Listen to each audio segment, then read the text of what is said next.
book of an artist. It's a photo book. Photo book. If it's a book with photos, it's a photo book. Yeah.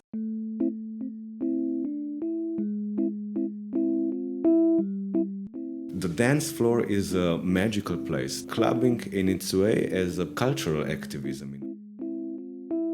Because this was like branching the drag culture out into the normal people's life through Kresija. People should be really mindful where it comes from what position in society this art form has developed.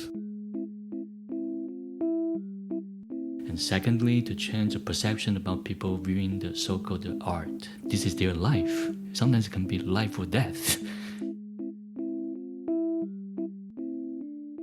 The other question is drag inherently LGBT?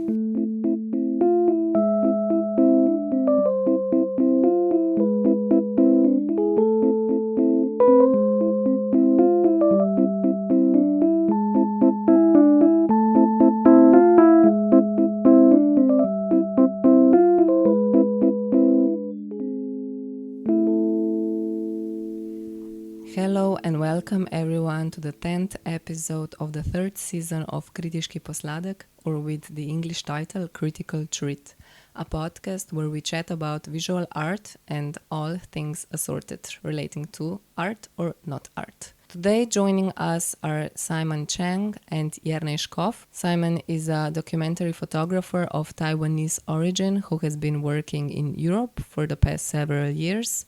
His work has been exhibited in many European countries and Asia. He has won numerous awards, including the Slovenian Press Photo Award and twice the Taiwan Golden Tripod Award.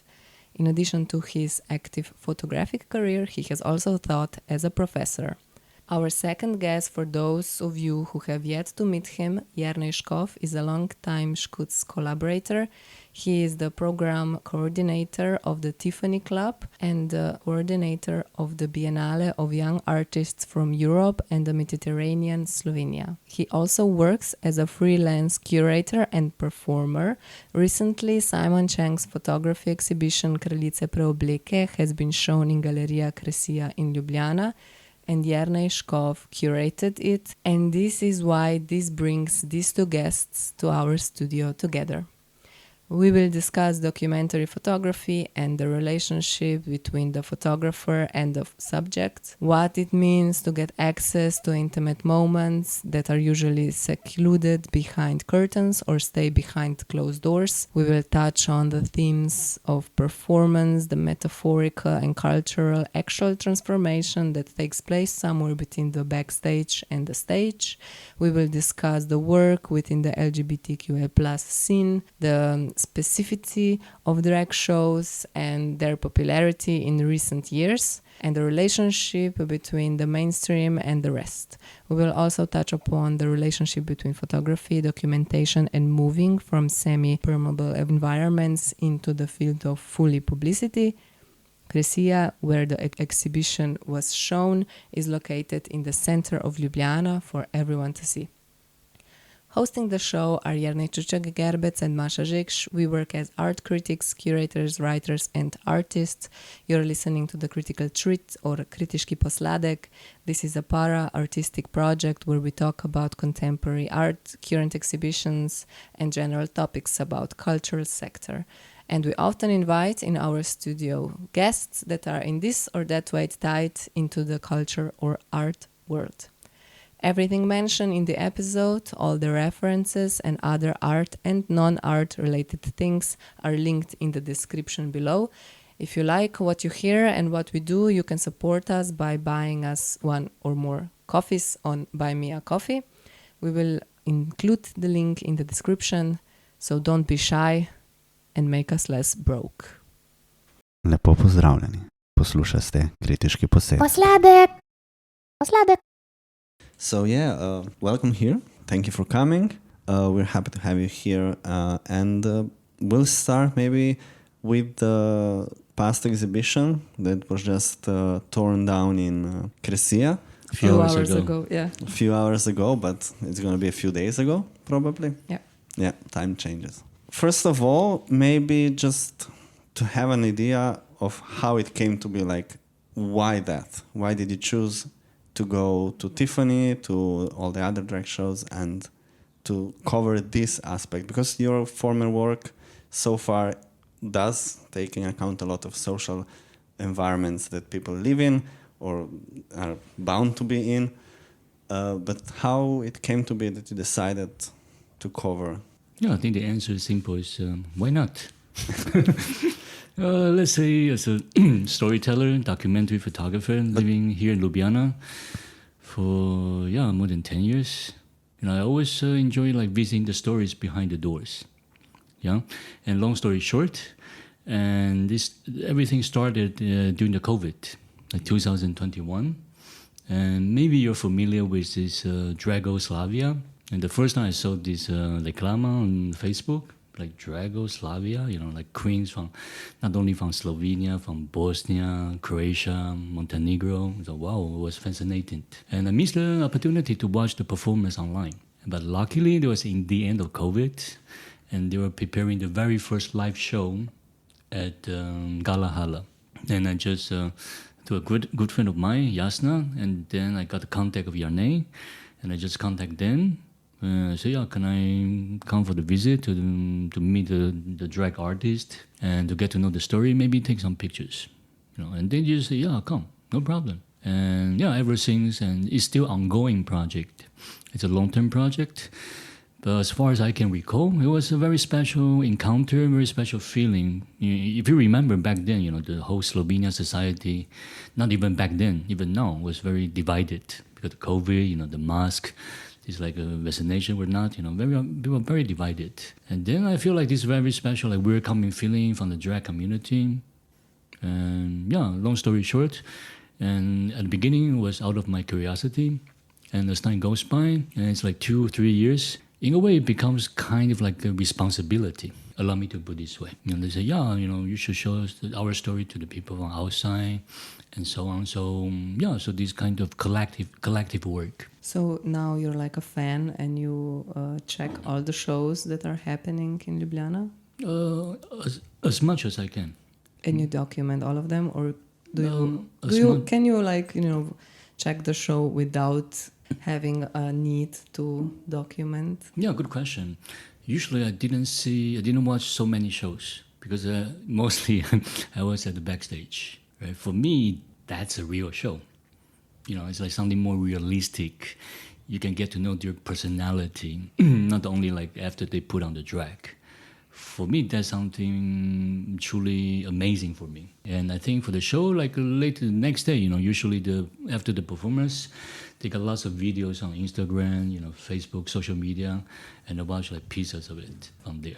Yeah, and back to your question, of course, I don't know. I think it's out of my, I don't want to say the word like professions, like I have to go there with my camera, but I think maybe out of my Asian background, I got to do something. That's not about like photography or not, but I'm used to my camera. I go there, it's like my extension of my eyes. So I always do something, but we chatted also, we drink together, we're having fun also, yeah. You said that you came about it. Did you watch any shows before that? Like, did you follow, for example, RuPaul's? Not really. Like, this was like your first encounter, basically. True. From Dragoslavia.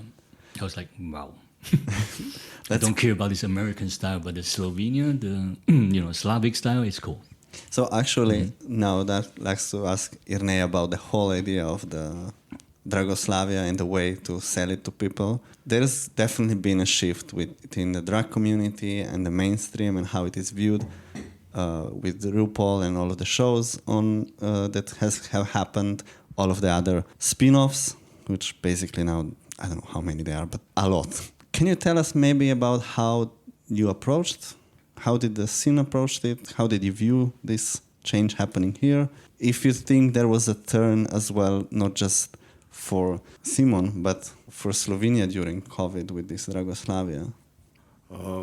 There was. It was a huge change in the drag community, I think, in drag creativity with that happened during COVID, but also that went hand in hand with this mass culture of RuPaul being present in the mass media, everybody watching it. It was something that gave people who wanted to try drag some role models who they could aspire to be and experiment then in their own life. And that is actually why the visibility is that is why the visibility is so important. Yeah, little cats. So in let's say in Slovenia there is also a long tradition of drag presence in the in LGBT community. So which the whole LGBT community is celebrating now the 40th anniversary of its organized movement of cultural movement of being present in the Slovenian cultural and social space. But we have to say that really this last generation, the youngest generation of drag queens are really prolific, really creative, and they come in a massive way to the scene. So they are quite visible, they are very, very diverse, they have different styles, they have different approaches, strategies. It's really, it's an amazing, creative and very visible scene in Slovenia, and I think they give a lot of hope to also other people that would like to try. And what is also very, I think, important for this scene in Slovenia is their connections to the Balkans. And because of their success, of their visibility, of their even of their acceptance and all the events that go on here in Slovenia because of that, I think they're quite role models also for a lot of people in the Balkans in that way. So would you say that the number of drag performers exponentially is rising from COVID time? I think absolutely, but it's we should say from after COVID, it really is rising exponentially. Yeah, it is. Because this is, it's like only 3 years after COVID. It's not so long ago. I mean, everything is actually quite fresh, and I think that the scene really exploded. If you are following the Instagram, for example, it's all over the place at some point. Yeah, I guess you have to also question yourself how much of it is just visibility and how much is the scene, because looking from the outside. Yeah, did it just merge from underground but was always there? So us plebs are seeing it now, or so is it plainly? No, it was not. It was not always there in this volume. It was not so, and that is what is the amazing thing, because after COVID there was like 2 generations of young people coming to the scene. So ones that were prohibited of going out, and the ones who actually grown up during the COVID, and so you had these 2 generations coming on, and also people who started before, and all this mixed, and I think the stars were right or something, and it really happened, and they found their creative communities, their creative families, and started working. It has not been happening in this volume as before, yeah.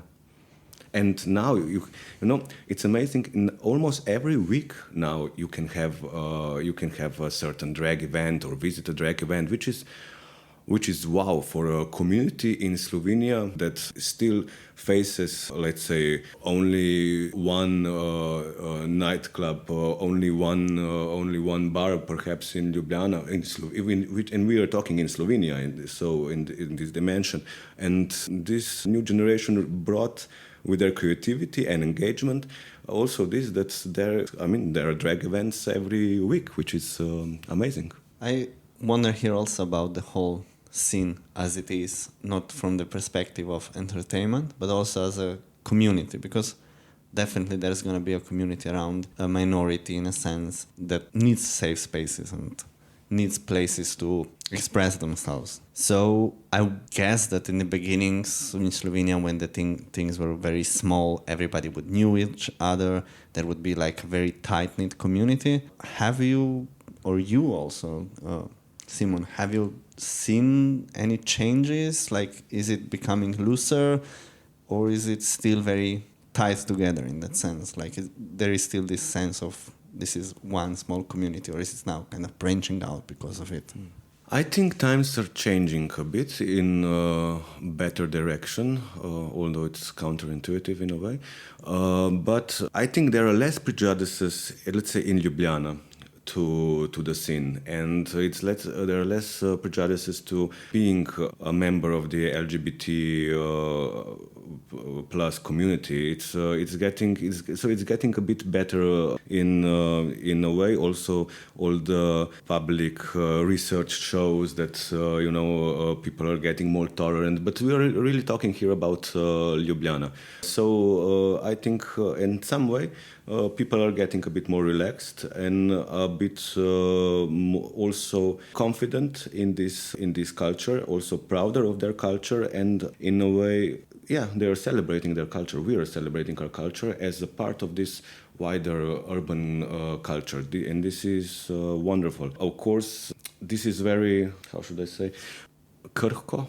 Brittle. It can be very brittle, fragile. This whole scene can be very fragile because we see every day there are attempts to negate all the progress of the LGBT community, to bring shame against to the LGBT community, to put it in behind doors, close it away. Even now, the right-wing politicians try to make a law about it in the parliament, which was rejected yesterday, I think. So all these are very fragile things happening, but because they're happening, we are very proud that they're happening, and I think we're gonna fight for them to stay like that. And the fight is definitely not yet over. Absolutely not. It's as you said, 40 years now in Slovenia of pride, and the whole scene trying and fighting for themselves.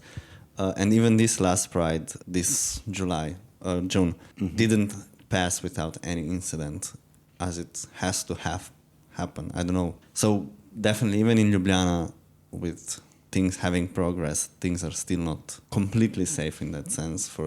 Especially when you really put yourself out there, and then you have these right-wing people or other hateful people who come out and being jerks, basically, or jerks may be a bit of a nice way to put it. Yeah, that's true. It's really being in a public space and declaring to be a member of LGBT plus community can be quite a stressful thing. It can be also sometimes dangerous. A lot of people still don't dare to hold their hands in public. But still, there is progress. And I'm happy for that in Ljubljana. But what have we have seen now in Maribor, the attack on Mariborka bookstore, which put out the rainbow flag. That was really horrible. Also, how the authorities didn't react as they should. It was a failure of the system, not just about society falling out between themselves. Because as you said, it's a prejudice inherent in the system. It's a hate crime in a sense. There should be at least some sort of investigation into it. I hope so.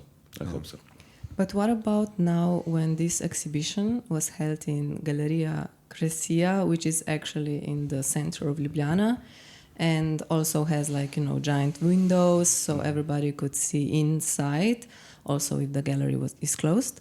So this is also a way of public. So what were your experience for you as an artist and for you as a coordinator producer of the whole exhibition? What were the reactions of people now? Because this was branching the drag culture out into the normal people's life through Kresija, let's say.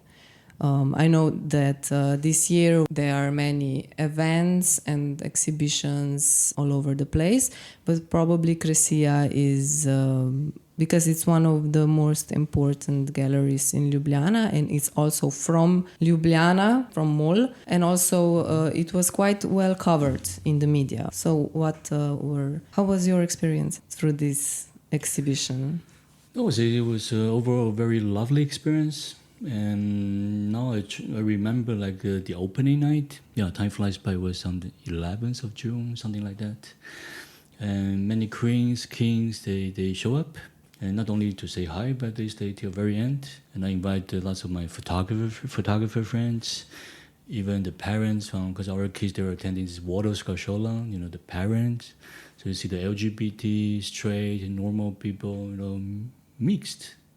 I think that's a friendly city, the way it should be. Everybody has its own or his or their place. And then maybe we don't agree with each other, but this opportunity we can meet in person, we can talk, we can get to know each other, right? And as you mentioned, right, actually there's a design of the exhibition. We have this huge photo tapeta, meaning plus the huge windows. So you don't have to enter the gallery space literally, but you can see something going on, from outside, right? But we have lots of small pieces, like the images. Not to mention, like together with the handwriting from the queens, from the kings, it's kind of hidden message. It's like maybe it's better like if you come closer, and then you can read the facial expression or emotion more clearly, and you can read the story. So I would say I'm thankful we got this great opportunity to show at the Kresija. If you go through the guest book, like many foreigners, they saw the exhibitions also because of the location. And they're like, wow, even some Americans, they say, oh, in the States, it's hard to see such a thing like this. And I mean, overall, it's a really heartwarming experience, thanks to the pictures. And that's what I believe, it's like they should function like a bridge. It's like I spend some time with the community. I'm thankful they accept me. We're doing this story together, and then we show to the public. It's like, hey, come and have a look. Maybe it's kind of different than what you thought before. And then hopefully some dialogue will start. Yeah, I think it's interesting because I'm thinking how many exhibitions like this do you need that actually the thinking or the way people perceive it would actually change, right? Because you said that at the opening it was very nice, a lot of people came, queens and kings were there, and if I put it in a really rough way, there was no hate crime. The exhibition was accepted very nicely, the media covered it very nicely. I mean, but I'm not thinking is that enough for the community and to be accepted in a better way than it is now. But sometimes I feel like we all like to get to these exhibitions and we are all very proud and nice, but actually it's just fluke in a series of actual lives that are still not very great. Do you know what I mean? Yes, I agree, but I say things takes time. Yeah. For example, I told myself it's my third year covering the story. And actually my ambition is like I want to cover the story of the whole generation, meaning a decade. And this is just the first chapter of the first chapter. And of course, we cannot pretend. Still, some people, they don't agree, they don't dislike it, or they hate it, whatever. They didn't show up. For example, like personally, I can only speak from my personal experience. For example, my parents-in-law, they're from Slovenia, and they were about to come. We gave them the invitations also. And then my wife, she has some aunts like living nearby, and we gave them the invitation also. And this one aunt came to my father-in-law, said, "Hey, Yura, did you read what's inside? What's the story about?" And he said, "No, I didn't." And they said, "Yeah, we read it. We're not going." But those people, they go to church every day. They learn how to love people, right? I mean, I don't put a blame on them. It's like I feel sad. I mean, they just refused opportunity just to get to know a little bit more than before. Before they make this decision, they decided like, no, okay, we're not going, But then I asked myself, it's what kind of mindset is like? How can you dislike someone who you never met before? That's my question, So I'm not saying like the exhibition is only meant for the people who support the LGBT plus culture. It's aimed for everyone, right? But as a photographer, I cannot control to force someone to come, right? But then there's something we are thinking, for example, maybe not only presenting the pictures, but we do some like accompanying programs. For example, this time we organized together with Škuc, we organized like this Knjižnica, the library. And for me, like it's really nice to see.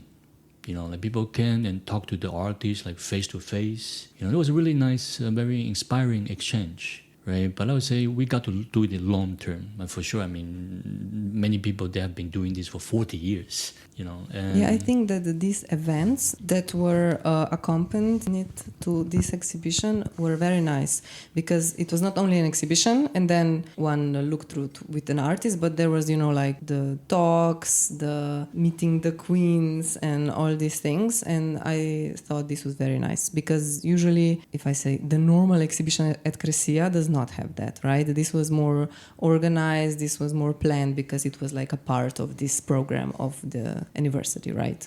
No, actually, this was Simon's idea that he wanted, and I think I was really happy, because it was since he started doing this project, with so photographing the queens and everything. It was really important to give them visibility, and I was really happy when you came and you did this exhibition and said, yes, let's have this library, let's have everything, so that people get to know that. And this is really, I think, in a way an ethical way to do it, to give the voice to the people that are on the photographs, that are the community, and it was in a way a natural way to go with this exhibition. But of course, yeah, you have to have a certain sensibility to your subject to go in that way, I think. But just to refer to the last question, yeah. So how does this go on for 40 years in this culture? I think. So culture is sort of part of societal tissue, and every this exhibition, every performance, every different way of presenting LGBT culture is a piece, a drop into the bucket forward, and this then just when the bucket is full of water, it just spills and it goes further into other buckets and so on. And I think it's really important to stay committed and do as much as these projects to give visibility to people. Because also, I mean, if you think, okay, now this was in the media, the exhibition was in all media, even 24 hours, which is quite unusual for me to have something in that media, but they have a long, wide range of audience. And I think for some people, if you're living outside Ljubljana and you're a young person and you saw this, oh wow, this is happening, and there are people who are like me, and this gives you hope. And I think this is one of the big achievements also of this exhibition. And this is exactly where I was kind of heading with my next wondering about, because you mentioned your in-laws being from more rural area of Slovenia. And now you're mentioning also spilling out and reaching further from Ljubljana. We said that Ljubljana is pretty tolerant. It's a bit more forward-looking than the rest of Slovenia. And even something like Maribor, which is kind of the second biggest city, but at the same time you would expect it to be more or less on the same level with the university and everything, but apparently not. Apparently not, yeah. But here comes a question or an idea about a strategy, because you're saying you're gonna continue with the series that has been now exhibited in Ljubljana, in Kresija. This is really like on the street towards the people, but towards the community that we established is already more tolerant. The question is, did any of you to consider strategies to get this exhibition, or at least pieces of the exhibition and the program, further out to kind of talk to the other part of Slovenia, the more rural part, the maybe less expected viewer? So I believe that here was a first step, just because not a lot of people go to drag queen shows. It's okay. There's a lot of people going to drag queen shows. Don't get me wrong, but it's a certain generation and it's a certain community that goes. And here in this exhibition, there's a lot of people who don't visit the events, who know only about drag queens from the media, and we all know how strange reports of drag queens are in the media, especially where this art of drag queens is so very politicized, also in the USA and also in the whole world. It's really politicized. And so it was, I think, really important for people to have this opportunity to just come there and meet drag artists, also in the way how they produce, how they talk, and it's and just to meet them that these are actually people, normal people like them. Yeah, actually, we have a tour program. Next weekend we go to Musca Sobota. Next weekend we go to Celia. I mean, I wish. In the founding also. But, I mean, I was in France in this art, the photo festival, and I showed the work to this director from the Sarajevo Photo Festival, and they really like it. And they have a festival in June also. And they're thinking, to show this to the audience there, hopefully we can inspire even the people in Balkan. Right? But, also I met a girl who came to the talk yesterday from Domžale.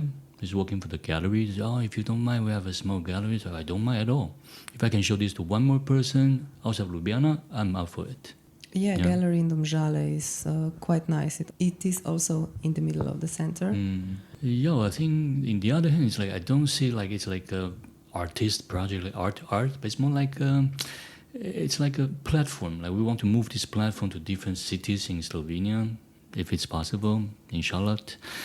And then it's like through these accompanying programs, and you met the drag artists face to face. And again, as I mentioned before, we need this kind of dialogue. This is an exhibition that needs something extra, right? Because this typical, allow me to put it this way, the exhibitions outside of Ljubljana, in the smaller cities, it's very rigid. Usually, violin and someone important saying something. But in this case, the most important thing would be the people in the story, not the pictures hanging on the wall. So I think two things, like to change the perception about the LGBT movement in the country, and secondly, to change the perception about people viewing the so-called art. This is their life. Sometimes it can be life or death. Not a piece of art. I think it's really nice the way you did the exhibition. So usually the photographic exhibitions, they go, like in big glass frames on the wall. But here you decided to put like wallpaper and also with all the handwriting and little small photographs. Mm-hmm. That was quite approachable, more approachable than as to see it as a high fancy art that usually is presented when we talk about photographs. I mean, probably you have also experiences with that when you put your high-resolution analog photographs in big, fancy frames with glass and stuff like that. And it's very different how also the public approaches to these types of presentations of photographs. Yeah, great observation. I think that's basically, it's a very strong statement. I mean, as an installation as a whole, you enter the gallery space, you realize, there's no glass on the photograph. What does that mean? You're breathing the same air like the people in the pictures, isn't it? It's like we share the same space. There's nothing between us. Now, why should I put it in the box? Right? And then not to mention like a huge photo tapeta. Actually, you can touch it. You can see their handwriting carefully. So that's why I think it's a very clear decision not to have any glass in between, right? And then this, as you mentioned, this handwriting is important also. It's community-based. It's like collective work. For example, I won't be able to write something like a drag art forever. It must be their perspective. And the story behind was, I think, 2-3 days before the opening. And I just invited queens, kings, and we made a sound gathering. And I said, you can write whatever you feel like. You can gossip, you can do the drawing, whatever. Because many of them, they are artists themselves also. Like illustration, fashion designers. And I think we only see a very tiny piece of their creativity on the stage. So through this kind of collective work, you realize, things are not that simple as we thought.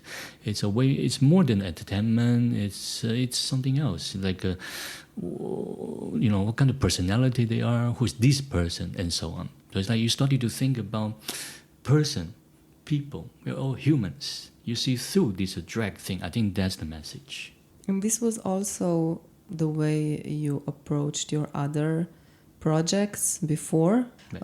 This year, this photo book of an artist. It's a photo book. Photo book. If it's a book with photos, it's a photo book. Yes. Yeah. That got an award, right? Awards, yeah. We shall list them below. Maybe because we were wondering, me and Jernej, first of all, also for this exhibition with drag queens, like how did you manage, with bunny ears, sneak behind the scenes, behind the stage, and to get the subjects' trust and, to get along, right? Maybe you wouldn't click and you would, the thing would go. Jernej opened the door for me. Yeah, so Jernej was your... You didn't have to sneak in. Like a vessel for here is Simon. He's going to be your best document photographer, and he's gonna take everything. Well, not exactly, but it's always. Or maybe you're like a boss. They're like listens to you. No, it's not. No, it's not. It was when you start a certain journey, it's always unpredictable in which way it will go. So even when Simon came and with good recommendation also from Jasna to work with us, I of course ask the queens if they're comfortable with him being present, and I explained who he is, what is he doing, and they said yeah, okay, but you never know how they click, and it's actually they clicked very well, and so that was the start of this story. So maybe, Simon, you've experienced now the drag queens and their real lives and their personas in and out. How are they different from the stage? Spill the tea. Exactly. We're here just for the gossip and nothing else. But I cannot sell my friends, I'm joking, but I think, of course, it's kind of connected. What I saw at the backstage is like, as I mentioned before, like you saw something like beyond the makeup. You see something just human. That's why, we so much. Other people can see that part as well. And because once you got to know their real names, where they came from, what they came through, things are different. I think it's really powerful feeling. It's like, especially nowadays, everybody's a photographer with phones. I think it's really powerful feelings. Like from time to time, you left your phone, you go to meet the real people, a stranger, and you look at their eyes, and you feel certain kind of empathy. I think that's something people need nowadays. We have enough of these prejudices, BS, but it's like just by meeting people, and even though you don't agree with them, whatever, but you listen. I was like amazed just by, watching what's going on in the backstage, your relationship. Of course, it took some time for me to get to know the nature or the relationship. It's complicated, dramatic sometimes, but it's something. I imagine him with this meme with all the dots and strings on the wall, like connecting them, right, which queen did what to whom and how to they, Of all the gossip, the ultimate tea board. And it's like, and then comes to work another day and it's all different. It's like, fuck. And also you have these different houses and, people from different houses and it's merging in the backstage and different opinions and everything. It's, I think backstages are quite fun. Totally. I think it's kind of like a metaphor of life, for everyone, of course, right? And for example, I always remember like once we went to Copper together, they had a show. It's kind of competition with the queens from Italy. First of all, you see different styles. The Italian ones are more fancy, more professional. And the Slovenian ones is more like handmade, domaci. Different styles. And also remember, and then on the way back, and Metallica was sitting next to me. We had a really nice chat. And then first time she told me, say, I'm working during the day, in Interspar. Like 7 to 7. And I was like, wow, I never know about that before. I don't believe like any of the audience over there like cheering for them knows the let's say this godmother figure in the Slovenian drag scene. Actually, she was working like 7 to 7 in Interspar. Yeah, when I go to get my new sneakers, she helps me to pick a... I think that's the beauty of the whole drag show is that behind the mask, it can be anyone basically. Like people lead probably very different lives, and then they have this one thing that kind of brings them together. Like I could imagine somebody doing this very professionally, like this is my job, and I want to do just that. I'm not sure if you could live with that in Slovenia, but outside for sure. I hope that in the future it will be powerful scene enough to be for the artist to live from their income just doing drag. That would be really wonderful. Just about drag queens, I think my view of them, they're really all these characters. They're really very inspiring, and even now through the exhibition when there was a round table, I was listening to them and so on. It was really interesting. And you know how they go and really emphasize all the personality and enhance it and bring it to the stage and create these fantastic characters that are really impressive and are powerful. You know, you have this. Powerful women who will save the world. I mean, come on, it's amazing. And they're like idols for people. And with all this power that they're projecting liberation. And you know, it's amazing. They're free and they're symbols of liberation in one way for the community. Just to go on stage and be this powerful person.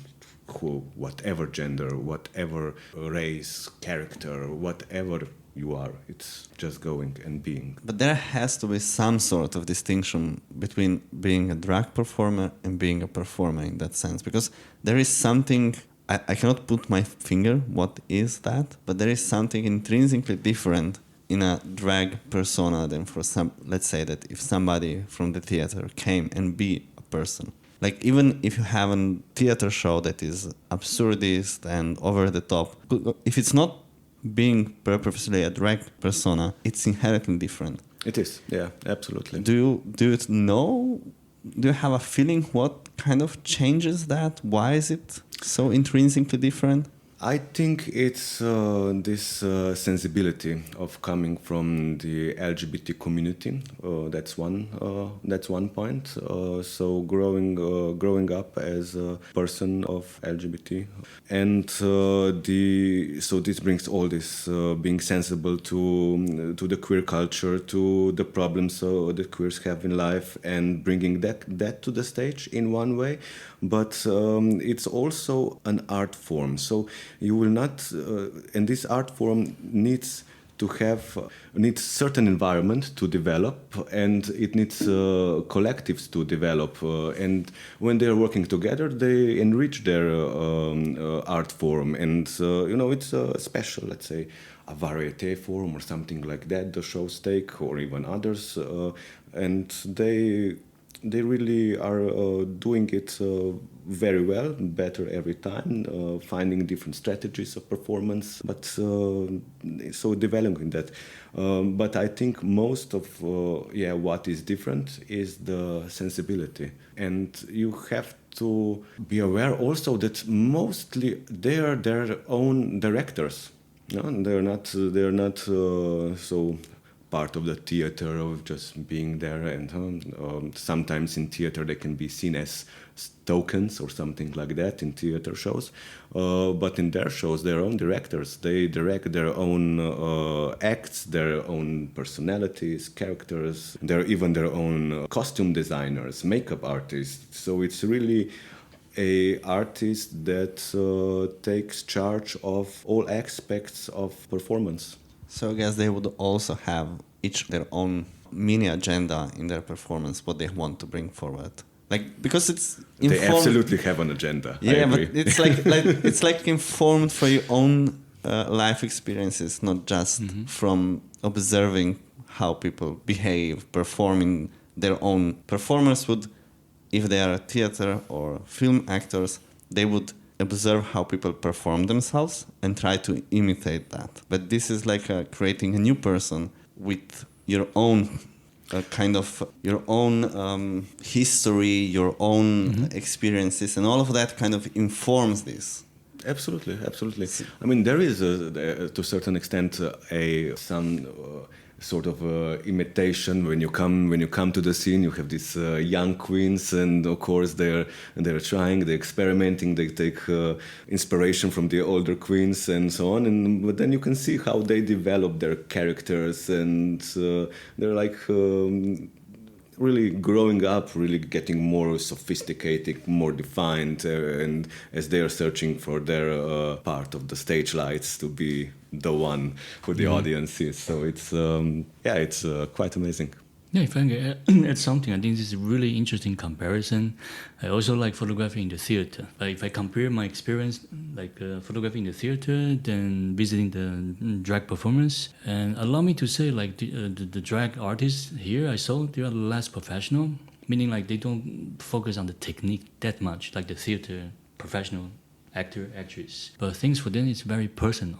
You know, like I really enjoy like observing this transition. You know, they went to certain status.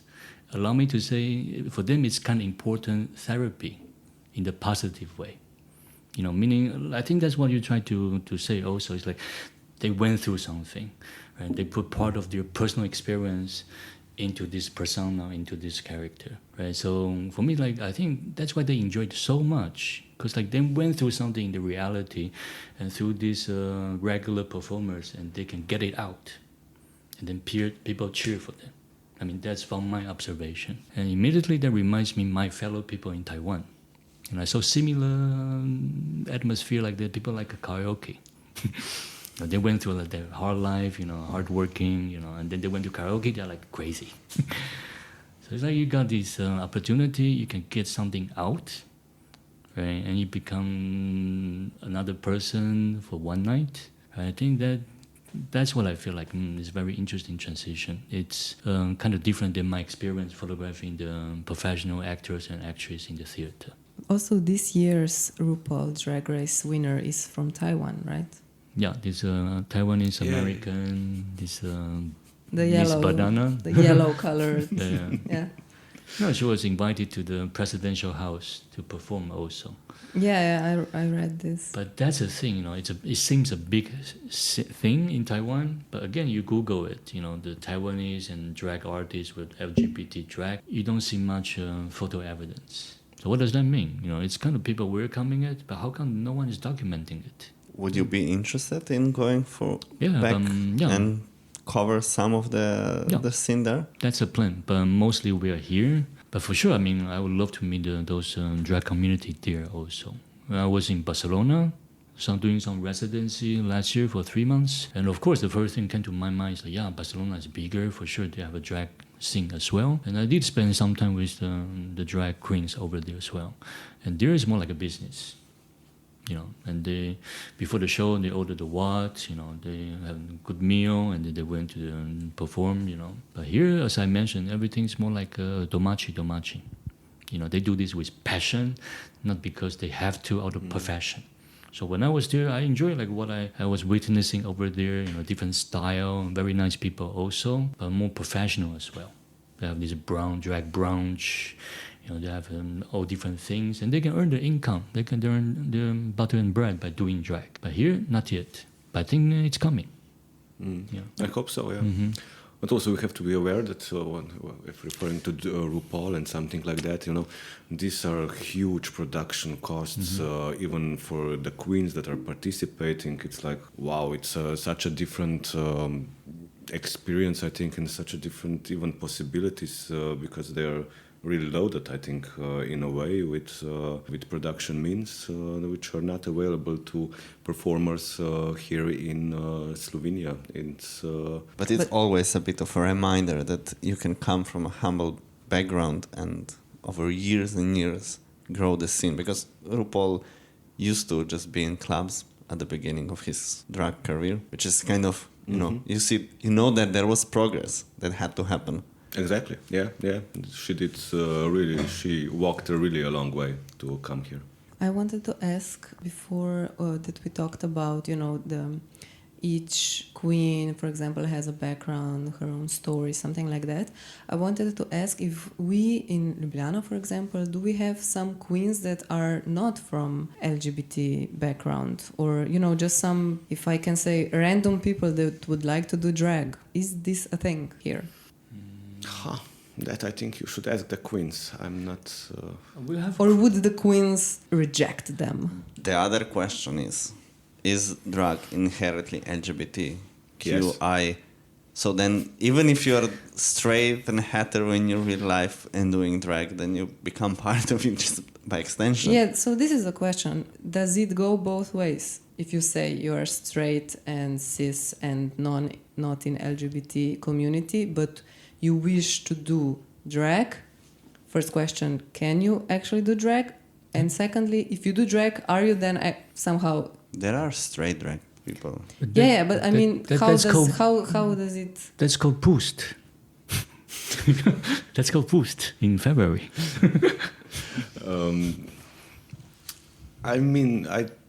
I like to think that drag is a art form that comes from LGBT community.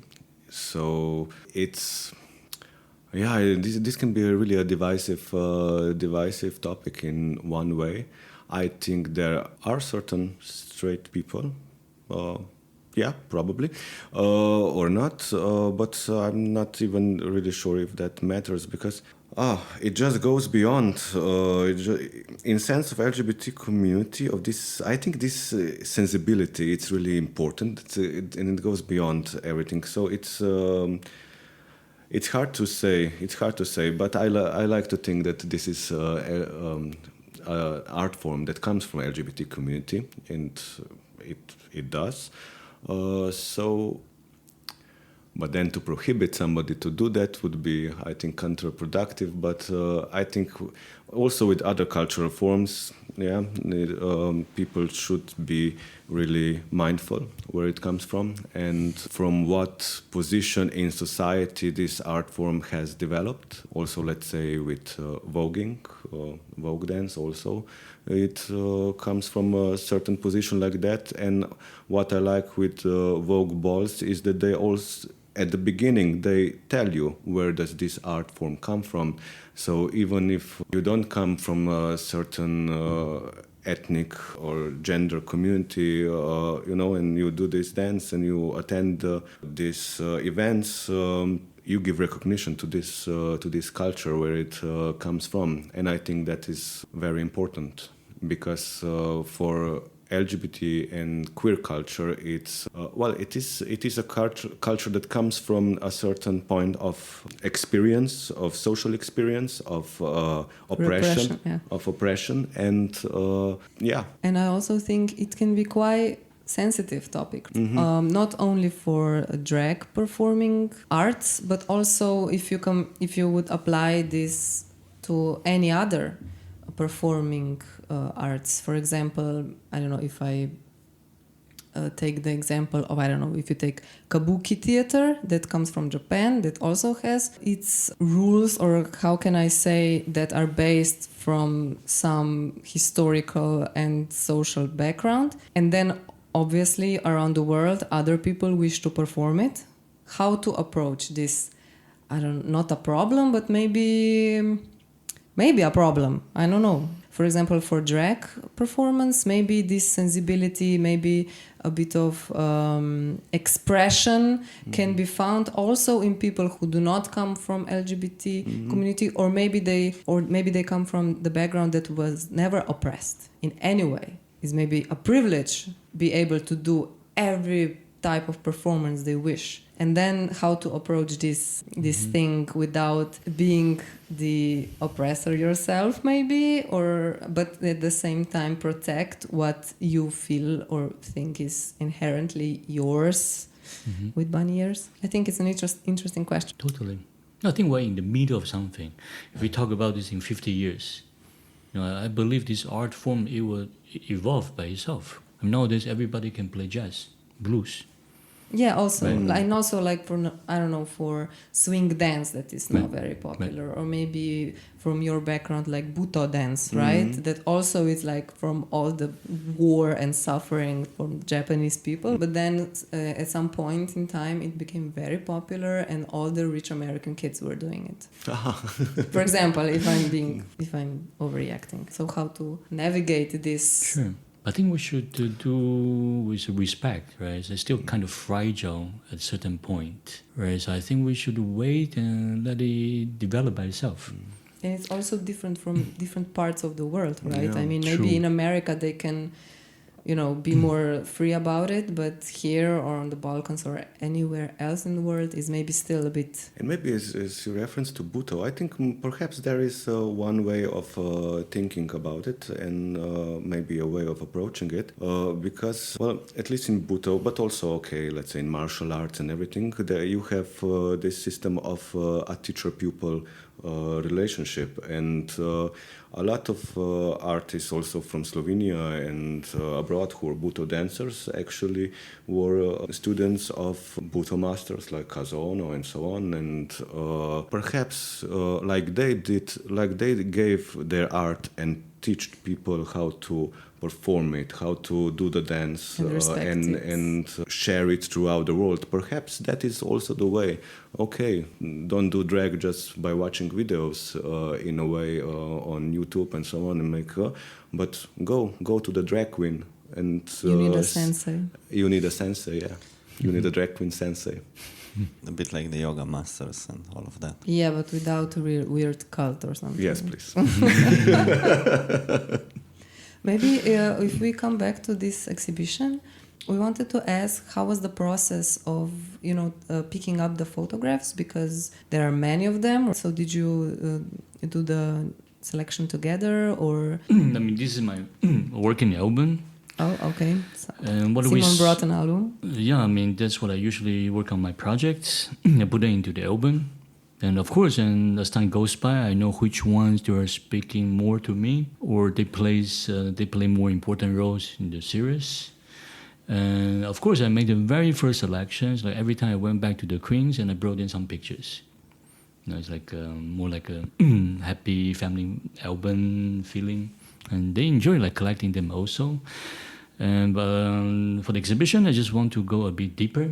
Again, the whole exhibition is kind of family album for my tribute to the LGBT community, the drag community here, right? And long story short, it's like, it's a few months' work. I make like a puzzle, and as you can see, we have 3 sections. It's like smaller with people, pictures with different size and so on. Yeah, it's like, I want to present this kind of feeling. It's like different layers, different emotions, many happenings. Yeah, it's a long process. I was thinking, that exhibition that happened 2022 from Mario Zupanov, Under the Tuck, that was also, in a way, behind the scenes. Of course. Maybe a bit more direct and intense, and A lot more direct. yeah, a lot of asses and penises. But visually, yeah. Yeah. So in a way, is that also your maybe interest to go when you say deeper?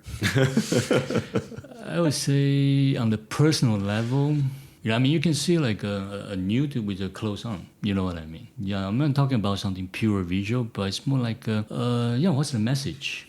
I want to show you like it's kind of family feeling to me and dear relationship. That's why, I decided to present like mostly black and white images. As you can see, like their outfits, the stage, the background, they're totally colorful. Right? So when talking about the editing, the first idea came to my mind is like, I want to show the emotions. And that happened while taking the pictures. I just switched my camera to black and white. I want to see the emotions. I want to feel the emotions. I want to show the emotions. So you can see like most of them, they are black and white, right? And if you go for the details, it's like I separate the pictures into different piles. It's actually an exhibition about looking. You might see lots of images. They're looking at themselves in the mirror. They are looking at the others. They are looking at infinity. And besides all of that, I was looking at them. So like little things, like now it's hard to say. If I walk you around, I mean the exhibition space, I can point it out. It's like from this one, you go for this one, and that one, little things. Another thing is like I'm not working as a photojournalist. So I want to share the emotions, as I mentioned to you. So we skip this information part. The only text is like from your name. At the beginning of the exhibition, you can go through it, have a general idea, and then directly I invite the viewers, the visitors, to dive into the images. And another keyword I would say is slobodan, the freedom. Like this kind of organic layout. You as a viewer, you are totally welcome to choose one photo to begin with, and then you make your own storylines. And for me, I do feel this very feeling of freedom by encountering the queens. So for me, I'm thinking, I want to keep this kind of feeling of freedom throughout the presentation, and this is the way I choose in the end. Everybody's feeling free to go whatever you want to go to this photo tapeta or this handwriting. You made your own stories. In that sense, hopefully each viewer has different relationship with the stories. I got a sense of like if it would be a documentary, like a video. It would be like, black and white, a bit of slow motion, like all the chaos and intensity that is happening behind stage. And the looks and the makeup and the sass and everything at the same time. Actually very intense, but because of the black and white thing and a bit of, toned down thing of something that is actually very glamoury with, all the glitter, all the colors, all the things. And also the sounds, probably very loud, all the queens shouting in the background. And here the black and white makes it to be a bit toned down. It's like you slow down and you, as you said, you try to catch the emotions and the looks. Yeah, well, that's a very strong, direct statement as well, because I think our eyes got spoiled nowadays. We like looking at the glamour images from Instagram, TikTok, social media, and then like with lots of black and white images and people, you enter the space and immediately, hopefully, you sense something different. It's like, I got to work. I got to work to see what is the author or what the story tries to tell me. Now that we are talking about this aspect and also black and white images, maybe just for a quick intermezzo, we can stop by this book that I mentioned before, photo book, that got awards. By the way, how about your coffee thing? I completely forgot your coffee thing. Yeah, just thinking about coffee. Yeah, you can buy us coffee and then also buy Simon's photo book. Yeah, and you buy my book, I buy your coffee. What about that? Because probably this is the project that most of people knows you by at the moment, part of this drag exhibition. So maybe if you could just brief us about this project that you did and this photo book, because I remember I work in Dobra Vaga at this zine section, and your zine from Shepherds and Slaughterhouse is like the biggest zine we have, and I also have to manage it, how I will present it in the library. And now we have a photo book, right? So me and Jernej were also wondering about how did you manage to get to all those places and to connect with people there and be able to take photos of these very intense, terrible, actually intimate moments. And so maybe if you could brief us about it, so we can also, let the listeners know, maybe so they can check it out. Sure, yeah, thank you. Like the book is called Pastir in Klaonica, Shepherds and Slaughterhouse. And actually I published the Taiwanese version years before. And I received this grant from the Ministry of Culture in Taiwan, and we can do the international version. So this is like Slovene and English. And it's published by Galeria Fotografia. And again, it's a very nice collective work. And we have a great designer friend, this this Aliash and Anya. They work as a duo. And it's also like 2-year work. Throughout the whole process. And basically, it's part of my another long-term project about Kurdistan. And this is like first episode. I went to the Iraqi part. I should say, southern Kurdistan. I went there twice in 2018, 2019. And the book I published before. It's called Fleeing from the Dark Side of the Moon, about the migrants, refugees who went through the Balkan route, who I met at the Croatian, Slovenia, Austrian, Slovenia border. And then back then I met some Kurdish friends. And they were totally special, like back then, at the border in September, October, it was -5. And usually I was waiting at the no man's land, no food, no water, nothing, no NGO. And then those Kurdish, mostly from Iran, they were dancing, they make a fire, they were singing, and they say, yeah, my uncle made up the lyrics. That's what happened to us in Greece. Like dancing, like, wow, beautiful. And then I decided to go to their place. Although my way going there was much safer, easier than the way they came here. But I was totally overwhelmed also. And through another friend there, Jernej from Kurdistan, he opened the door for me. Not like meeting people, I didn't have any fixer. I'm not a photojournalist. I just talk to people, And someone came from Taiwan.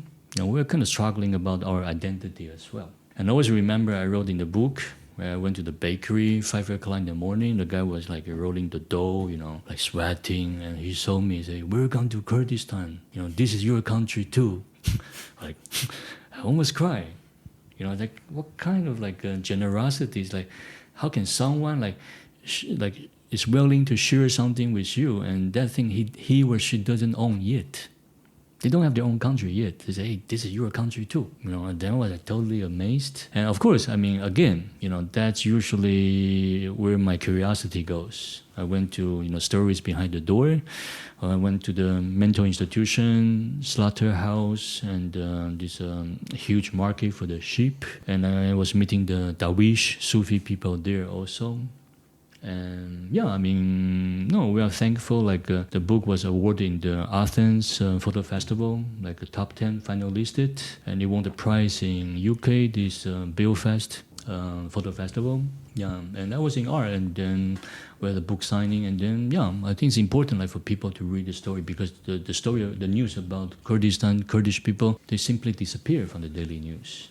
Actually, this part, to actually talk with those people and getting to know them and then live with them for some time, right? Mm-hmm. To me, it's so bizarre, I cannot imagine I would be able to do this. But then you just go there, you feel safe, you live in a mental institution with them, and you document people. That's not everybody does this. That's a lot. No, I consider it's a blast. Really, it's something to do with my background in Taiwan. Things are getting personal. And when we were small, at the school, no one expects you to get to know yourself. Everybody behaves the same, uniform, the same hairstyle. Right? Until I moved to Prague in 2003. And I realized, there are so many stories. If I follow this idea of Confucius, cover your ears and mouth and eyes, and I can do nothing. I want to be a storyteller. I want to get to know, the stories of people. Right, so that's what I learned. It's like my professor told me at FAMU, and he said, "Hey, Simon, actually, you can go everywhere you want." I said, "What do you mean?" But it seems it's really happening. But I consider it's a responsibility. It's not difficult to enter some places. Usually other people, they don't have access to. But the thing is, after you enter, what kind of story you want to tell? For me, it's immediately I found this solidarity, with those people I photograph. And I try to turn it as our project, not only me. I'm just a messenger, and thanks to them, they allow me to be there, to be close to their life, their idea, personal life, whatever. And then we present the story together. So I never consider it's my own work. It's our work, in a way. Yeah. So what do you make of these photo books and exhibitions? Do you think this media is appropriate for representation of this, your work, yours, and from all of them, these stories? Or do you wish there would be another way of reaching out? Or I don't know. It's not in my hand. Of course, I wish the world can be a more fair place, of course, right? But this media thing, I think nowadays is really tricky. It's like as a storyteller, photographer, you still have to do some social media to promote your work, right? It's like it took you lots of energy. And for me, I just want to concentrate on my story. And then for this kind of exhibition in Kresija, I think it's really important to get people who I photograph involved, right? To make sure people receive the proper message, not the second hand, not the third hand, and so on. I think the best way is like let the people tell their own story. So if you ask me, I have no control about what the media is talking about. I have no control like what the media, what the agenda behind, what they want to feed people, right? But if my photograph can change the idea of one person a little bit, I will do it. I do this in Taiwan, but mostly we are here. So I really, let's say, I wouldn't say I enjoy is not enough. I really appreciate this opportunity. We can reach people, face to face, and to have a dialogue, conversation. What about you, Jernej? You are also like a performer, but you also curate some exhibitions. What do you think of of exhibitions as a media to change society? Yeah. In a sense of, if you look at, I think every culture product can be in some way revolutionary, and it or not. But it, as I said before, it gives a piece to the wider social tissue, cultural tissue of our existence and of our memory. So. I mean, it's in art. There's a lot of trying to change the world. I think a lot of people try that, put that into their art, and if you it's a way have to choose. It's a way. I think art by itself, it will not change the world, but it's an effort. It's a try. It's a thought. But in itself, we know that art will not save the world. Yeah, in a sense, okay, so I do performances, I do curating, I do art, I run a club, which has a lot to do, like with music and DJs and stuff like that. Which media you think is most persuasive in its effectiveness? Yeah, and also, in a way, how does it present, how many people invites, how many people are easier to not persuade, but you know what I mean, how it's easier to invite them into thinking. Maybe I give a comment here on your question as well. I think that thinking about that there is one way to be persuasive is a bit naive in that sense, maybe. Well, because even when you have exhibitions or you have programs or like that, nothing will come just on its own. You need many ways to reach your audience. Even an exhibition, which is a very limited scope of presenting itself, will have additional programs just to reach different people. So in that sense, when you're talking about something even deeper or even more abstract or present in the society, it's definitely going to be more than one way you have to reach people. Yeah, I think many people go to Tiffany, for example, at Friday nights, and they know you, they know who you are, they like you, but they don't come to exhibitions, for example. It's different publics, I think. It's different public, right? And some people go to drag, but they don't go to Škuc gallery, or they are informed about other Škuc activities, but not the gallery, for example. It's different. It's visual art and music and performance and cabaret. Some people are crossing, but not many. Not all, I think. Yeah, it's to a certain extent the publics do go over, but not all. Yeah, but these are also my maybe to some way selfish interests of exploring cultural expressions, and so to curating shows brings me another dimension, and to express not myself, but to collaborate with different people, bringing certain product alive, certain project alive, which opens then new questions or gives us new sensibilities. And I always love to be an explorer in a bit of culture in a way. So it's for me it's always like, okay, let's do this, let's try this, and it's culture is very interesting way. There's meanings, there's projections, there's it's funding applications. No, that's horrible.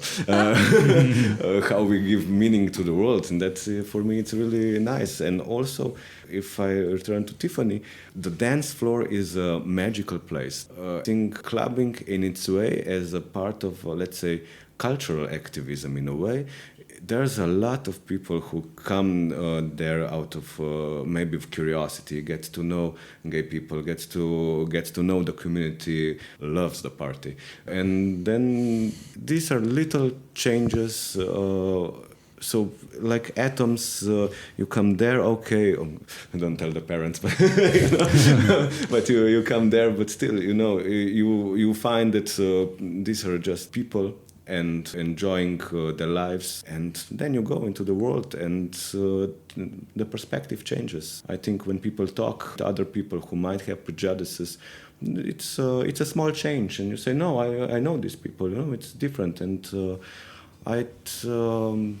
I'm really grateful that these things work in this way, in a way, because I have been doing this for some time now, and I see certain things, persons that change in a way. And so I'm really grateful for that change in a way. Just wanted to add that I think that's the way that how you approach exhibitions and branching out and all of that. It's very in line with what you do as well.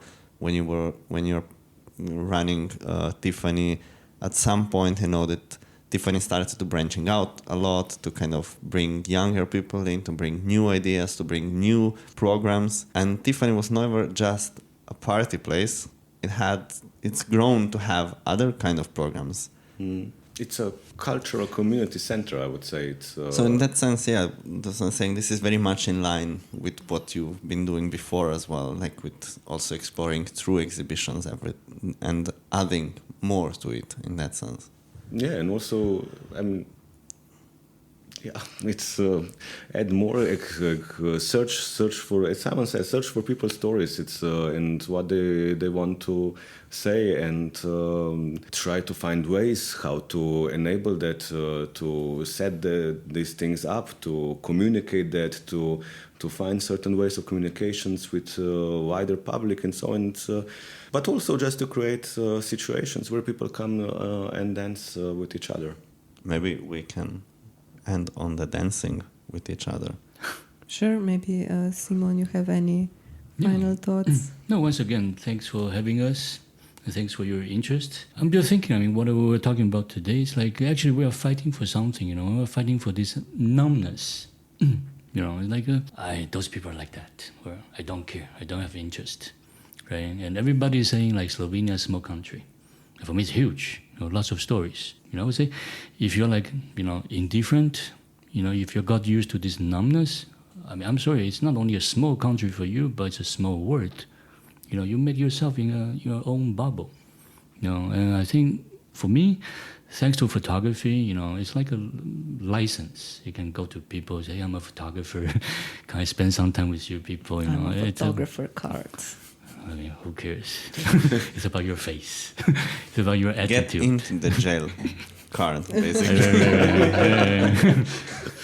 Yeah, I think it's a special feeling. It's like make you humble. It's like so many people, so many stories. Endless. It's just like tiny bit of this. In the universe of the stories, make you humble as a person, not only as a photographer. Yeah, I think that's important. Like nowadays, we got too much information 24/7 from the social media. We thought we know everyone, everything, but still so much things, so many people like waiting for you to know, to meet. I think. Are we invited? Are we invited? No, I'm just suggesting to the listeners to go for picnics with friends to kind of but not hear the now stories. Because it's like 40 degrees. Now become part of the barbecue. Invite us to your picnic. And the coffee. Yeah. Okay, so thank you, both of you, for coming here today. Thank you. It was a pleasure. Thank you. Thank you for listening and staying with us until the end. Thank you, Simon. Thank you, Jernej, for your time and the lovely conversation. All the other episodes can be found on our YouTube, Spotify, Apple Podcast, and all the other podcast platform channels. All the new episodes are also shared on our Facebook and Instagram. The music for the episode has been created by the very talented Ema Kobal and Urška Bajec-Košmrl. Subscribe for more, give us a like or a comment, and if you have any suggestions for a topic, give us a shout out. Before we start our OnlyFans account, you can leave us a few euros on Buy Me Coffee. The link is in the description. Bye bye. Bye bye. Thanks.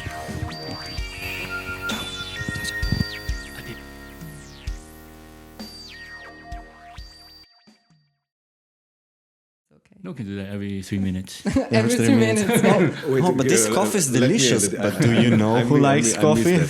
Tell me about it. The idea is buy me a coffee. You can change it to whatever you want. Mm-hmm. It could be like pizza, beer. There's options, but we are both very much into coffee, so we Yeah, money for this biscotte. Buy these people coffee, please.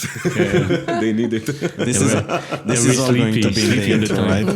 Non-addicts at all. This is all intro material for now, Yeah. I believe. Okay, so maybe we just start and Jernej, you can Yeah, there's start the with jingles time and all of that.